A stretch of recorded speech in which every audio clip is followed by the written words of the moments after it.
So one thing that you guys learned in the previous lesson with that is that it's sometimes easier to use a model in science to represent things that are either too big or too small for us to see.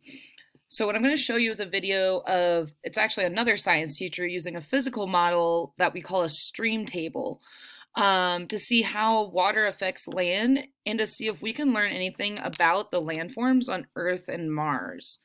So I'm going to play this video probably honestly at a little bit of a higher speed so it doesn't take super long, but what he's doing right there is spreading out some sand in this plastic table that's called a stream table. He's put it at an angle and then a hose with some water running down. This is kind of showing it at a trickle, so I'm going to show this a little bit higher playback speed. 1.25 should be good. And as you can see, the water is starting to flow down the sand. You should probably see that some of the grains of sand, he got really close up in his video of this,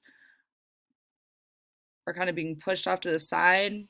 You should be keeping in mind that you are trying to tell a couple of things. You're making a couple of observations back in your Google form of what you see. At this point, you should be asking yourself, do I see a channel forming?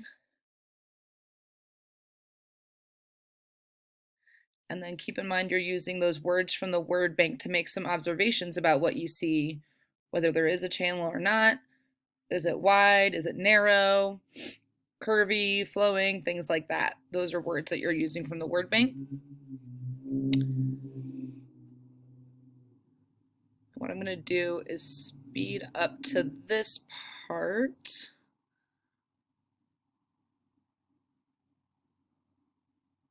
Where he shows us again, kind of a second time, but he actually sped up his video. And it looks like he kind of actually increased the water flow a little bit too. So that's just a second go around that you can see. The sand in this video that you're watching is a modeled representation of our geosphere. The water obviously is representing the hydrosphere.